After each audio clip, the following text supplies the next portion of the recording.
I'm going out, I gotta go. I'll bang a rang on the radio. So turn it up, I'm telling you. I think I'm ready for something new. Hey, hello, it's nice to meet ya. Hey, come in and have a slice of pizza. Hey, hello, it's nice to meet ya. Hey, come in and have a slice of pizza.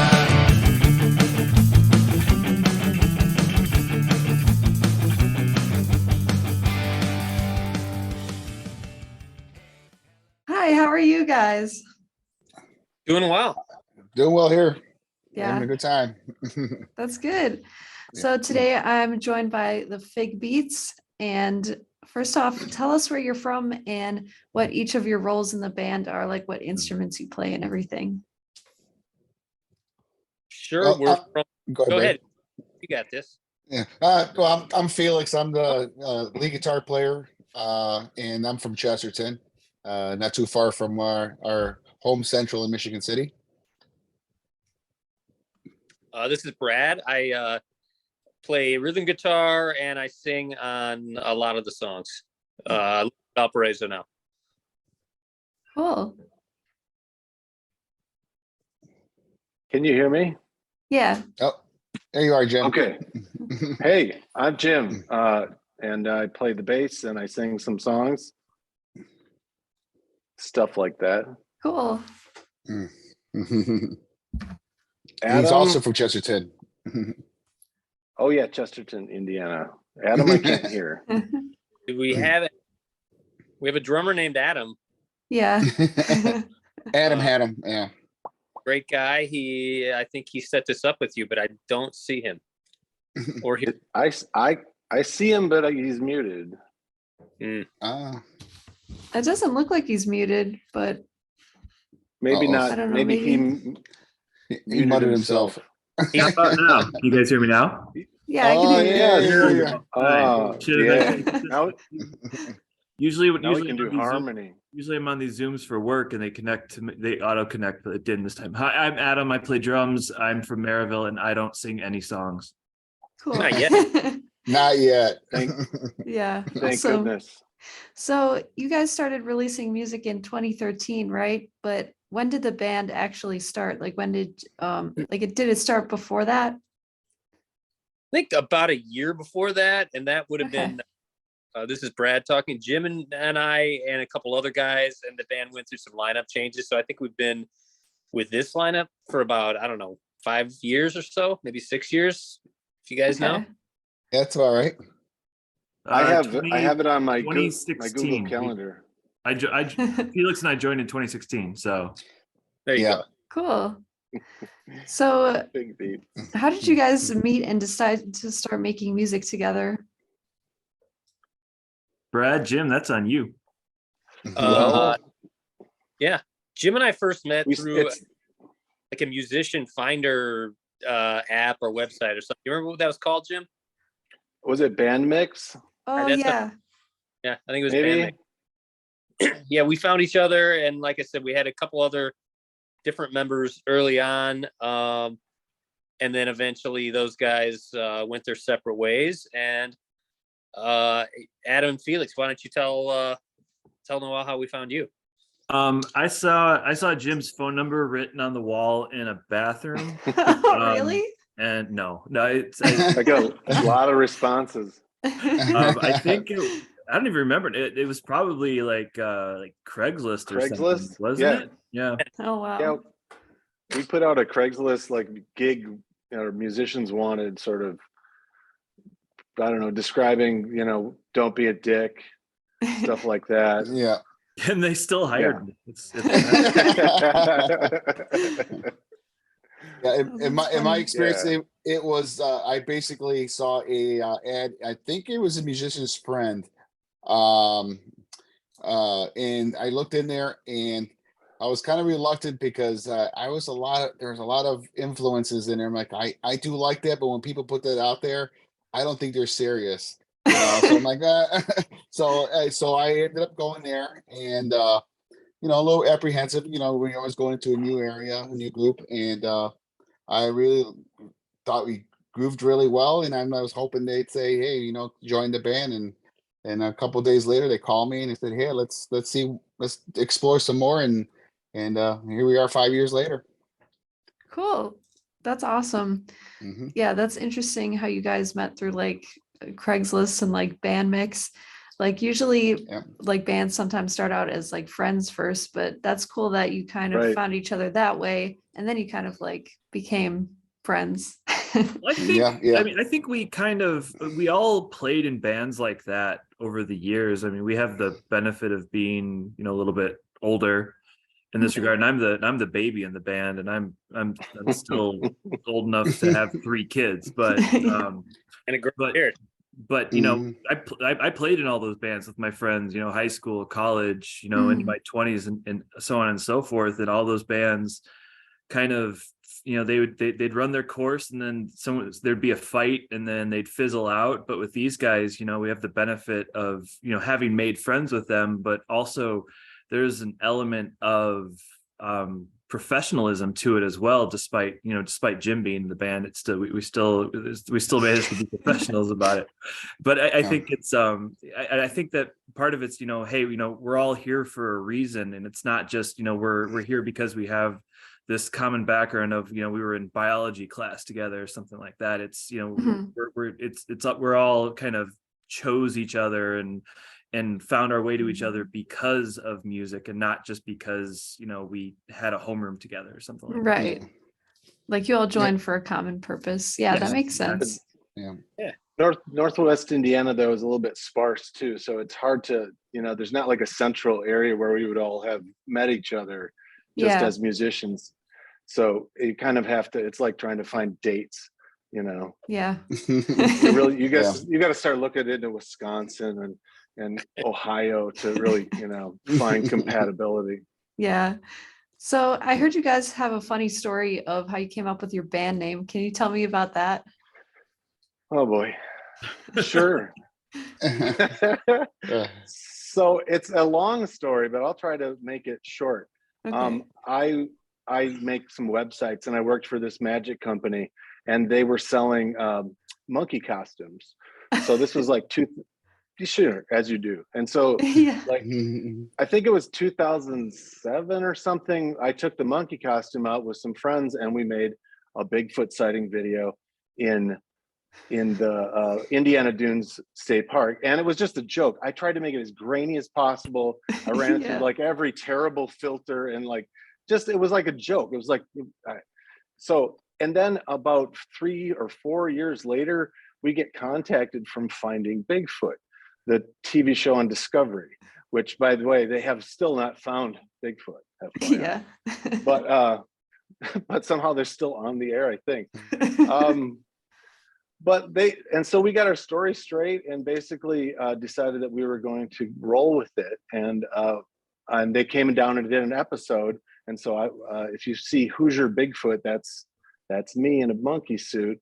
And these people, I made content for their show, and I think they were just glad to have something, because I think 50% of the people in the cast actually believed it. But anyway. Yeah. So then a while later, we were talking about band names. And so people talk about my Bigfoot, my 15 minutes of fame. So we were throwing around words like big feet. And then my wife was drunk and said Figbeat. And that is how that happened. That's actually hilarious. Like, so Thanks. so they featured you on like a Discovery Channel show. Right. Wow. Right. That's- Well, along with several other sightings of Bigfoot in Indiana. So it was kind of Yeah. it was the Indiana, like Hoosier Bigfoot was the episode. That's so You funny. could just imagine the dramatic music in the background Yeah. as Jim is traipsing through the Wow. underbrush in a monkey costume. I They're- go outside alone even now, having seen the episode. It's terrified. Yeah. Wow. It's traumatizing. It is. Yeah. They must have been Well- really reaching for content. Well, That's why we're on this the thing podcast, reaching for Mhm. content. Hey. But yeah, so you covered Apeman by the Kinks on Starstruck, the Kinks tribute album that Wicked Possum Records put out. And I was wondering what made you decide to choose that particular song? Excuse me. I guess I'll take this. I wish I could say that it was a deliberate tie into that story about the band name, because that would be a Yeah. good story. It's a theme. Kind of came full circle, I suppose. But Mike of Wicked Possum and of the band Publicity Stunt, we were emailing one night about possibly playing some shows together, and he mentioned how he was really busy putting together this project, and said, "Hey, are you a fan of the Kinks?" And I said, "Yeah. By the way, I did a really knocked off quickly solo thing with an acoustic guitar one point where I covered Apeman, and I chose the song then. Simple, it's 3 chords, and I wasn't looking to really stretch my abilities at the time." And he said, "Hey, song, we don't have anybody doing that on the compilation. Would you and your band be interested in doing it?" So I sent a message to the rest of the guys, and everybody was into it. And we worked it out a few times and felt like it fit us pretty well. Cool. So are there any other songs you'd like to cover in the future? In general, or by the Kinks, or what? Just any in general. Yeah, I feel like what do you guys think? We generally cover at least one song per set, sometimes more. In recent years, we've done "What Do I Get" by the Buzzcocks. No, Mhm. no, it wasn't "I Get." It was which song did we do by Buzzcocks? Falling in love with someone I shouldn't have. Oh, Yeah. yeah.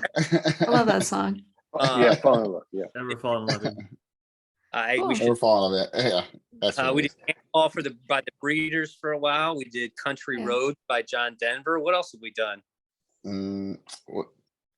We did a cover of a cover with the Pixies. Yeah, that's right. Cannonball. Cannonball. Oh, yeah. Okay. Beat it. Yeah. Beat it. Way back then. Yeah. Way back there. I wasn't part of Yeah, that one. We consider ourselves Go, an go. original. I think we should probably have a cover every time. It just sort of mixes things up and Yeah. live.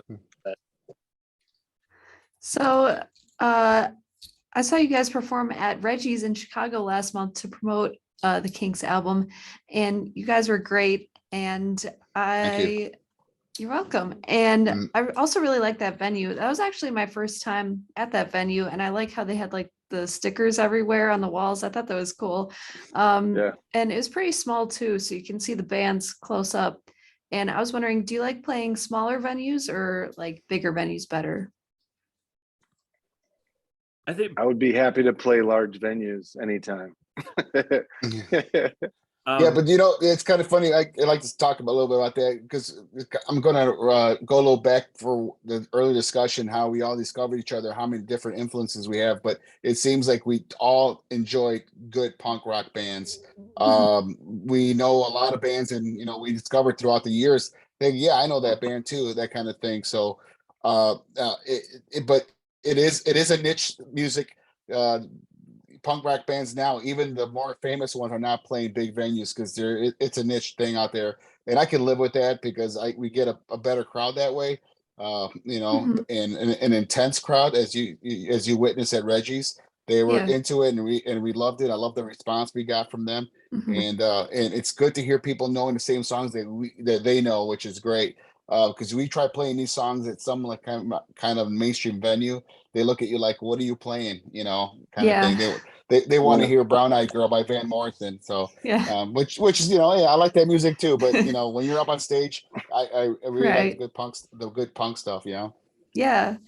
I think it's definitely a different vibe at smaller shows. I think people usually put like more energy into that. So that's cool. Yep.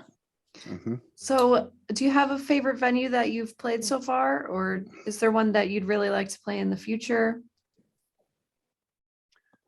I'd say Reggie's for me was kind of the height because Okay. I mean they had 5 cameras on us or something, and we got Yeah. like this.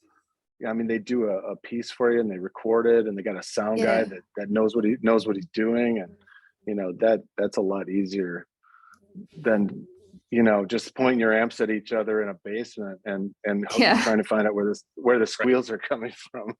Yeah. Yeah. Yeah. It's nice because Reggie's is kind of either a small big small venue. It is Mhm. a and especially when you get there early in the day and the crowd hasn't filled in, you kind of can't believe how close it is from the bar in the back to the stage in the front. Yeah. As it fills in, it doesn't feel like a tiny room. It is big enough that touring bands will still go through there. So Mhm. it's a good rewarding venue to play. I agree. I don't know. I mean, maybe we have a little recency bias. It's in our minds, but I like playing there a lot, and I'd love to play there again. Yeah, for sure. That'd be cool. So what is your favorite song to play live? Hmm. Hmm. So probably Brad's opus for me. What's it called? It starts The with an M. three-part Moving target. Moving target. Thank you. Yeah. It I have just to has say a that, little you bit of everything. Yeah, I think I have to agree with that one too. I enjoy playing that one because there's more thought process to it, and there's more parts coming, and yeah, it's fun.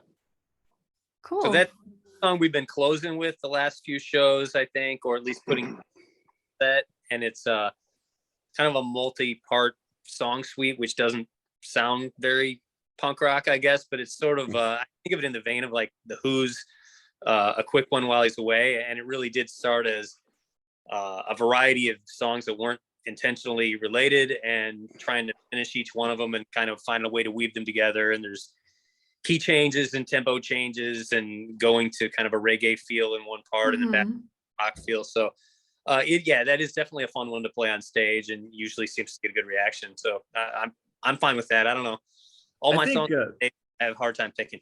I think my favorite right now is probably Philip's Lament, which is one of Jim's songs. It's kind of it's a little bit like Moving Target, but it has kind of the different parts and different movements, but it's a little more up tempo throughout, consistently throughout the song, and it has kind of it has these clearly defined parts through it too, which are all kind of fun to play on their own. And when you kind of squish them all together like that, it's a lot of fun, at least for me as the drummer. There's a lot of kind of cool, interesting dynamic things I can do with it. So yeah, that's Cool. probably my favorite right now. Nice.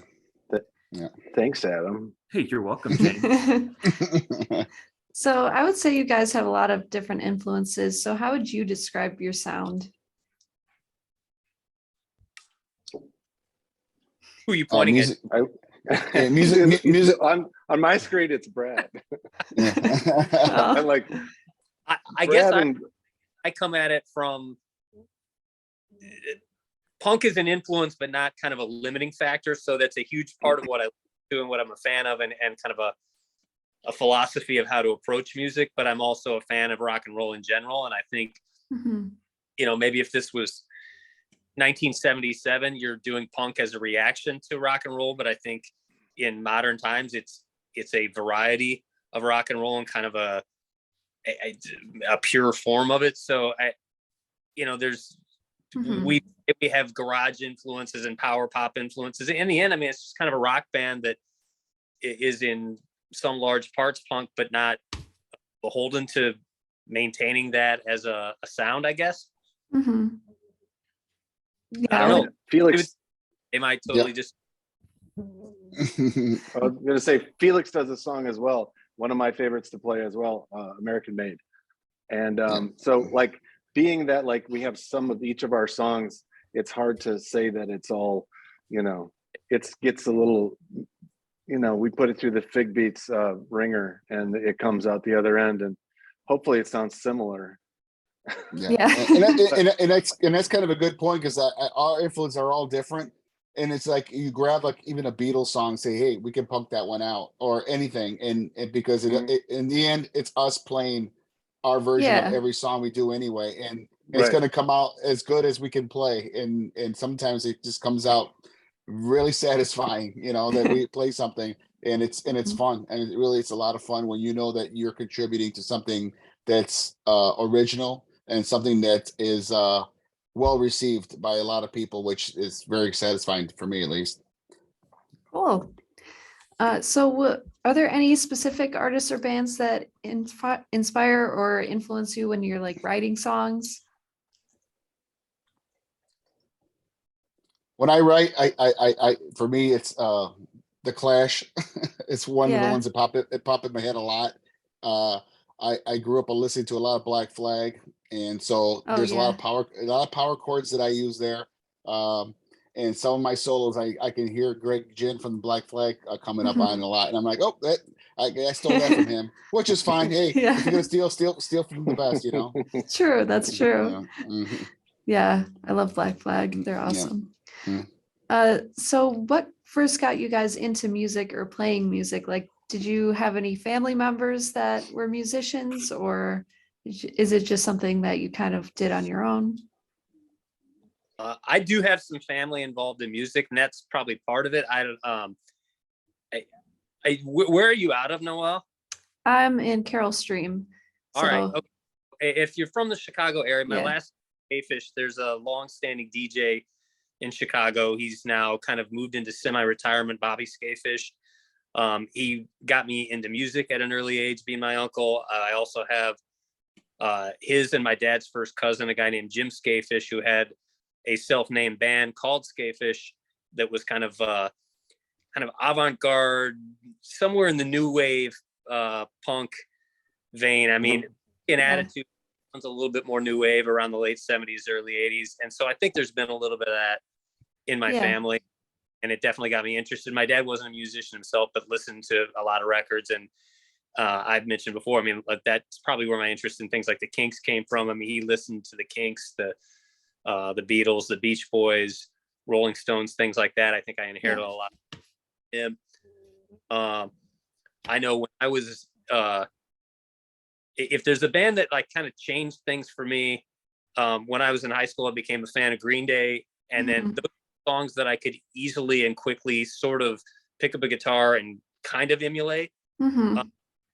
Even then, I was a bit rough for that, but then I gravitated towards some of the more like underground pop punk of that time, like the Screeching Weasel, the Queers, the Groovy Ghoulies, bands like that. And that really was that I could pretty much imitate on two strings of a guitar, sliding my hands up in the neck, and felt like I could come up with something, which in some ways is silly, but in other ways, I mean, I just think that's kind of the root of,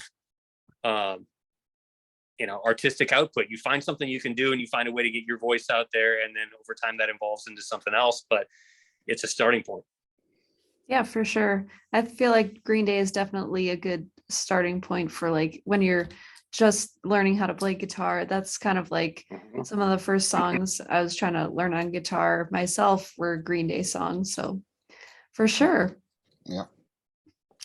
Did anyone else have like family members that were previously in music? Well, I like to say something really quickly. My I have a brother. I have three brothers and of course one father. Out of the four there, all four of them had distinctly different styles of music. I mean, if their albums didn't want to even touch each other because they were offended by their music, kind of thing. You know, Yeah. four different genres of music, and I learned from all of them. I would say my oldest brother, he was into a lot of the '70s metal.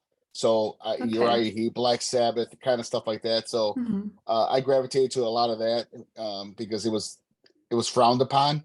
Yeah. so of course that's what my other brothers were more into, a little more refined music, but but you grabbed a little bit from everybody, and you really you realize. And of course the neighbor's older brother who had the really cool albums in his collection is the other guy who the unsung hero, the older brother of a friend who's always got the cool albums, and that was probably my biggest influences there. Cool. Yeah, that's awesome. I didn't come from a musical family or anything like that. I listened to like my mom's Zeppelin records and stuff like that. She was really into the Beatles, but also like a lot of like Electric Light Orchestra, Supertramp, that kind of stuff in the 70s. And she had all, she was listening to all that stuff when I was a kid, and in kind of that more, those kind of pop but progressive sort of feel stuff sort of, kind of wormed its way into my brain. But but really when the time came like for playing in a band, like that kind of goes back to earlier in the conversation we were talking about, kind of getting together with those people that those people that you grow up with. I think Mhm. think back to that first, my first friend who was kind of brave enough to to come up to me and say, hey, you play drums in band and I play in band, but I also play guitar. Do you want to play sometime? And Mhm. kind of starting there, jamming in my mom's basement, playing Red Hot Chili Peppers covers and stuff like that. That's really where that started for me, and getting kind of showing my parents like, hey, you should probably get me this cheap Pearl drum kit that Yeah. that was $50 and in the newspaper, and kind of going from there, and really just kind of taking that and running with it. But nobody in my circle, I didn't have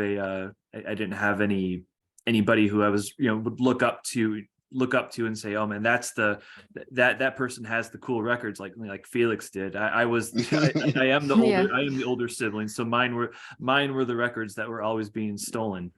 So Yeah. kind of had to trailblaze in that regard. But yeah, I mean, it was just kind of finding those people to play with in garages and basements and playing backyard parties and stuff like that. Cutting my teeth that way, and then kind of everything growing out of that. Yeah, that's cool. I relate to that because I'm also the oldest child. And, I feel like, I don't know, maybe I influence my brother and sister. But Well, you yeah. know it or not, you did. Yeah, Yeah. that's Mhm. cool. What about you, Jim? What's your superhero origin story? So I didn't really have any relatives that I knew that were musical. I didn't realize until later that like I have an uncle that I didn't know who was a jazz drummer, and I had a grandfather who I Okay. never met who played banjo and accordion, and like just Oh. Wisconsin German stuff. Mhm. Hmm. So, but then I spent a lot of time alone with an organ as a child, Yeah. and Oh I don't boy. know, just Jim, trying to. no, Jim. don't go there. No, it had keys. Oh, Just okay, try to okay. figure. Okay. All right. I was always passionate about it, but I was completely untrained. And then nobody told me I couldn't, so I started like buying all kinds of crap at Radio Shack that made noise. And then, we made some horrible noise. I've got cassettes full of crap in my basement. It's just, we had band names but I didn't bother to learn anything until probably I was like 18, is when I Yeah. actually picked up a guitar and learned something. So, yeah. And then Cool. it just kept going. Yeah. So it started with an organ. Yeah. An organ. That's cool. I It was wouldn't like expect this. that. It was like this big. Like So it's like Daniel, tiny. what's like a? Yeah, it was very small. Yeah, it was like this big. That's You funny. plugged it in, and yeah. So, do you guys have any hobbies or jobs outside of making music? Oh yeah, someone's got to pay all this stuff for all these expensive instruments we use. Right. So go ahead. Yeah, go ahead, Jim. Tell them your story. Oh, I'm a computer geek, and I manage. It ends up I'm at a place where my boss likes to jam, and so he has this like music studio workspace area, and so that's where we play. So I get to Okay. kind of maintain the studio, which we also get to use, which is nice. And he gets a Cool. credit on all of our recordings. Nice. So, yeah. I So, used to work at a field facility, and that's all I do. I go over there and watch people pump gas. So that's pretty much all I do. yeah. Yeah. I am a personal injury lawyer. Okay. Nice. So I can go to you if I have any any Yeah. incidents. Yeah. Good to know. Yeah. And I work in I can't- advertising, so Yeah, that's yeah. I'm that guy. He's Cool. Donald Draper.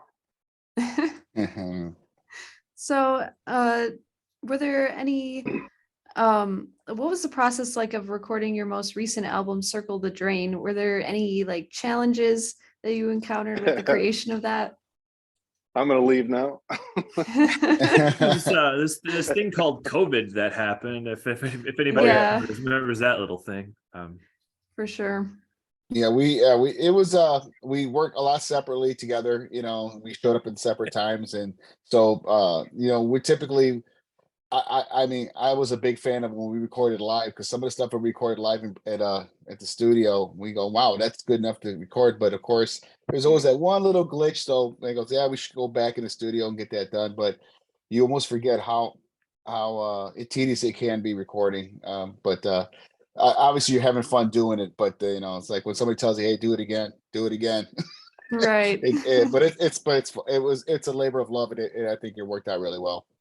Especially when that's somebody telling you to do it again and again as the bass player. Yeah, let's one Jim more time, guys. Or, Yeah. he's told you about already is great. That is his boss's, I don't know, a place of business that's outfitted with a lot of great stuff we can use. And yeah, we put in That's some, cool. I guess it was just before or maybe around early COVID, and got a lot of stuff in the can. And then the time away sort of made that stuff languish for a bit. Mhm. And then when you come back to it, Took a while. yeah, it's both a blessing and a curse that with modern technology, it's easy to go back, do it again. But then when you take some time and you get 15 takes of something, that's a lot to sift through and decide which one is really the one you want to use on any given part. But eventually we get there, and Jim put a lot of work in. I put in some work at the end, and we got it mixed up, and we were happy with it. So it came out, and had it come out Brad's early, learned. Yeah. a lot of shows to promote it anyway because COVID would have been raging. So it is what it is. Right. Yeah, that was a hard time for like live music and everything. So, but I think the album sounds great. So I think you Oh, guys great. did a Thank good you. job on that. Thank Thank you. Yeah. So what is your experience with record labels, and are there any specific record labels that you'd like to be signed to in the future? Brad, We you have answer no that one. experience. Brad, I have why don't no you field experience this with one? record labels. I don't know. I mean, we Sounds like Yeah, a legal department. we've been pretty independent. Fiercely independent, I suppose, or independent just by need. The Kinks tribute album, I guess, is on, and you already mentioned Wicked Possum Records, and so it's got a label connection there, but that's really just a one-off thing. It's for one song, and it doesn't bind us to anything or benefit us to anything in the future. Although, I think if we had more stuff, we'll be happy to talk to Mike in the future. And, I think we're open to involvement with anybody that may help promote what we do. And if that is available, then we're happy to do it. And at the same time, if not, then, at least we're grateful that in 2023, you can get it on your own and put it out into the world without needing a record label to make it available to the potential fans. Yeah. And have there been any challenges or weird things that have happened at shows, or like when you're on the road or anything like that? You got anything in mind, Adam? There was that one band that we played with that borrowed my drum kit and then bled all over it. Oh yeah. What? I didn't really care for that very much. No. How did that happen? So I won't name names because I don't know who'll hear it, but there was a show, the show we played, and the drummer didn't have a kit, so they just used we were just kind of using our kit as the backline that night. And kind of I had a weird vibe about this group, but Brad's like, no, it's cool, it's gonna be fine, don't worry about it. And It's fine. and they're playing, and they're just like this super frenetic, high energy punk band, and they were but they're cool. They had a cool thing going, and then they started spitting on the people in the front row, and that was kind of weird. And then at the end of the set, I go up to start tearing the kit down, and snare drum and my floor tom are just covered in blood because this dude was just bashing his hands into the rims on the drums, and I'm just like looking at it. And he just kind of gets up and walks away like I'm done here now. So I'm just like, Does it Yeah. even? I'm just left with this now. This potential biohazard all Oh, over. no. Yeah, yeah, That's awful. And yeah. That's pretty hardcore though. Yeah, To Yeah. like I be mean, bleeding It's all called over it's your called truck. passion. Yeah, Yeah. It was just passion. It was passion. That's what it was. Oh. Yeah. So Uh, that's a story, I guess. yeah. Yeah. I recall. I think trying to engage him afterwards was a spectacle unto itself too. He may not have. Oh no. Yeah. I don't remember this at all. No, I remember partially, but something similar happened to me too as well, where we were just about to finish a set and the next band was coming on. And as I'm dismantling my stuff, the guitar player said, "Hey, I didn't bring an amp." And I'm like, okay. She's like, "Does your amp have reverb?" I'm like, yeah, it does. And then she decided, yeah, I'm gonna use your amp now. I'm like, okay. And they were, Was that in yeah, Chicago, Felix? yes, it was. Okay, I remember that. I remember that. Yeah, that was a Chicago show. And I'm like, well, I guess I'm staying for the next band right now. I'm not gonna pack Oh, up till no. they're done. So, but you know what? They were fine. It's just those things happen, because if we were in the other way around, which has happened, when your amp Yeah. is not working, you say, "Hey, I don't have an amp that works. Can I help?" And most bands will say, "Yeah, but let's rock on." Want to make everybody. But I forgot my amp. It's like, Yeah, I that's didn't a little bring one. different. Yeah. I didn't bring a Yeah. drum kit. Do I Can need beat an it amp? anymore? Oh, I needed an amp. Yeah, it wasn't even an Yeah. acoustic set. Reggie stuff, so guilty as charged, and we got through it. But I didn't break anything or bleed on anything. Or Yeah, that's good. Yeah. Brad had a good night with his strap that one night, and we were trying to fix it Oh, with duct boy. tape while he was playing, and that was a lot of fun. yeah, Yeah. I had strap lock thing. They're supposed to be a convenience so that if the guitar moves around, it can't come loose from the strap. But the strap lock itself malfunctioned, and then I really didn't have a backup, and Oh we no. taped it and taped it again and taped it again. I think one of his buddies was in the crowd and thought it was just like a bit that I was doing, trying to entertain or something. Nope. No, it Nope. just came down, which, by the end, the guitar looked very punk rock because there was just tape all over it. Yeah. Yeah, It did fall. basically had it on taped strings. onto you. Yeah. big- That was great. Mhm. Those are some great stories. I'm glad I asked that question. Yeah, yeah. But are you guys planning on releasing another album anytime soon? And like, what musical direction do you think you'd want to take for it? We're working it. I think we played a few songs that are gonna be on the upcoming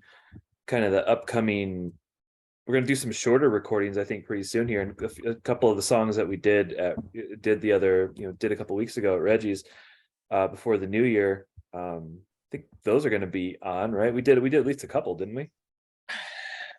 We did at least Yeah. one. I think we had a couple more ready and decided to stick with what was really tight, but we did a couple. I don't know. Yeah. Well, As far as the people out there know, we did a couple. Maybe we did 3 or 4. like Dreams of Nightmares, and then the one that's so new I don't even remember its name. Yeah.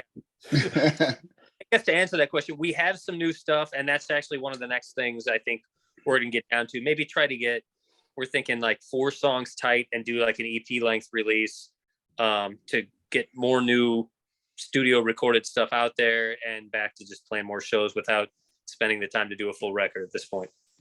Cool. Well, I'm excited to see what you guys come out with next. And how do you guys write your music usually? Do you write the lyrics first or the music first? Jimmy, Well, yeah, go ahead. you go ahead, Felix, and then I'll give her Yeah. my answer. Yeah, sure. No, basically, when I hear a melody in my head somewhere in the car, and I go, it'd be a little bit better if it tweaked a little bit this way, kind of thing. So I already have something in mind. If I have a theme for lyrics, I wait for a kind of like jot some words down, and if it inspires me to write some more, I will. Otherwise, I don't force it. When we actually record it, I get more inspired to add more lyrics to it when we're practicing a little bit, and it kind of comes together for an idea. But yeah, so it all comes down to a melody in my head, and I translate that to a guitar, and then I bring it to the guys, and we expand on, and we add our little parts to it, and that's how our Figbeat song comes together. Go ahead, Brad. Cool. Yeah, I Mm. think that's pretty close to what I do too. I mean, sometimes I have a lyrical idea, sometimes a melody or something, but I, I think, and this is speaking for Jim, who's not here too, but I think the way we've all worked mostly, the guys who've written songs for the Figbeats have kind of put together, with embryonic idea and bring it to the band where we can at least kind of strum through it on a guitar or a bass and sing the lyrics and say, this is what I've got.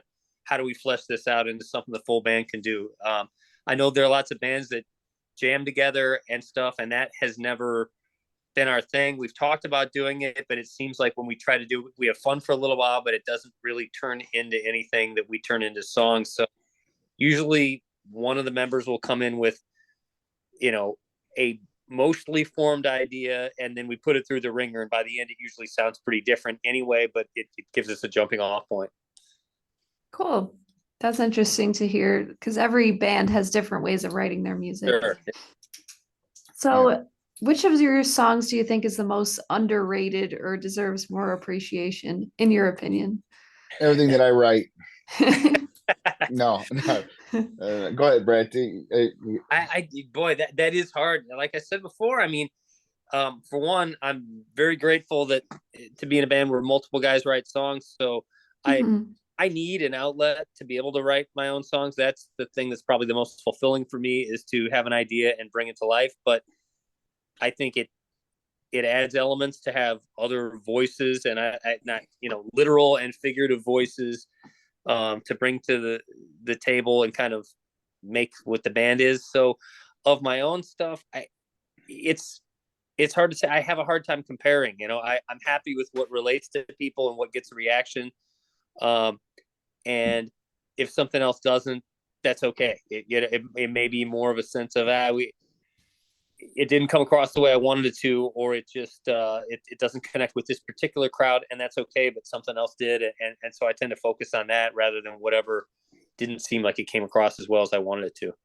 I think Yeah. for me, so we have a song called Your Ghost, and it had kind of gotten buried a little bit. We had stopped playing it for a long time, and I was always a really big fan of it. And I started pushing for it to be our opener because I thought it had a really good kind of setting up the vibe for a set kind of feel to Okay. the way the song starts and everything. So I pushed really hard with the guys to get as the opener, and they didn't really put up much of a fight about it because to them it was just kind of whatever. But I always thought it was a really cool song. So we've been opening with that one for a good year now, right, Brad? Yeah, I think I'd say the last 4 or 5 shows, 6 shows, more than probably a little over. So, yeah, it's pretty locked in as the opener now at this point until Yeah. something kind of comes along to kick it out. So that was kind of my one that I was like, this is a really good song, and it's kind of just disappeared off the set list because you write songs, old songs get pushed out in favor of new songs and things like that, and we had a lot of stuff that we were trying out in the set list for a long time, and the stuff that we have in right now is really kind of from the new stuff has really kind of settled in to be regular parts of the set. But I really wanted to see that one get a fresh life, so that was why I pushed for that one. Cool. And that mentions is actually that. I mean, that's from an era. It was originally written in an era before he was in the band, and I think the tendency was once the membership changed to try to focus on what the current 4 of us did.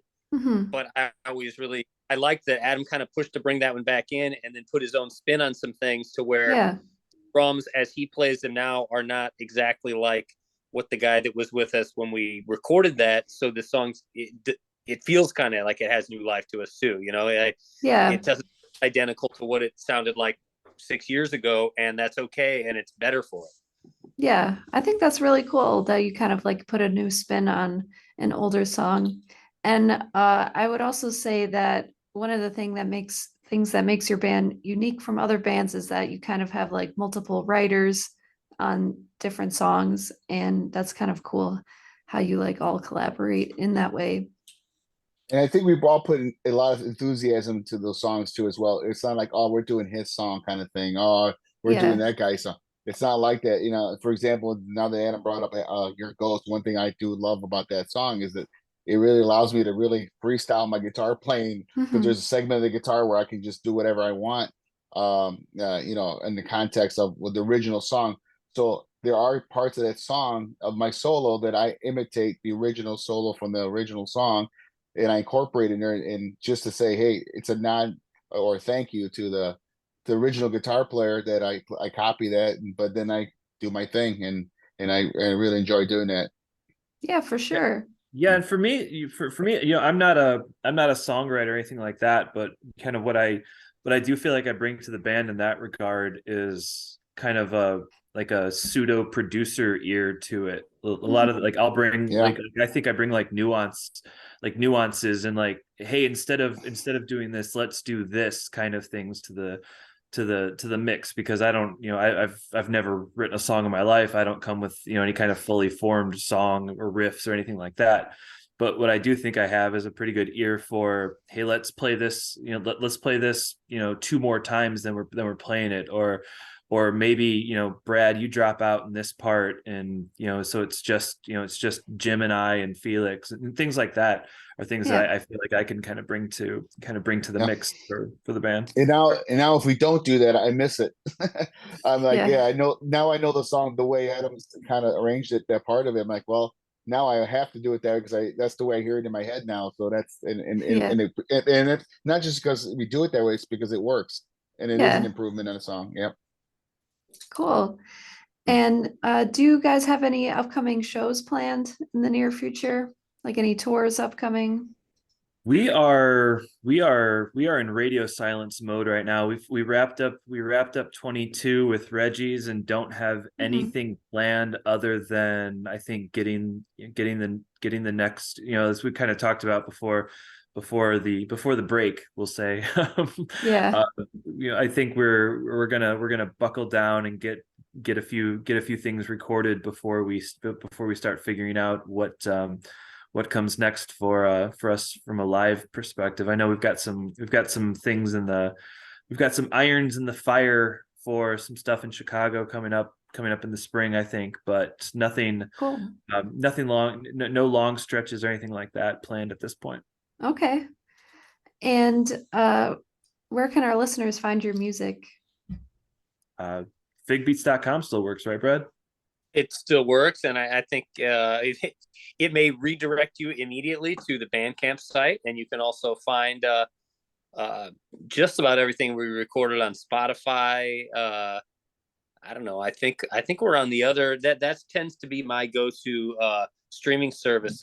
Apple Music. Are Yeah. we on? I think That's we're a on. good question. You keep talking, I'll look.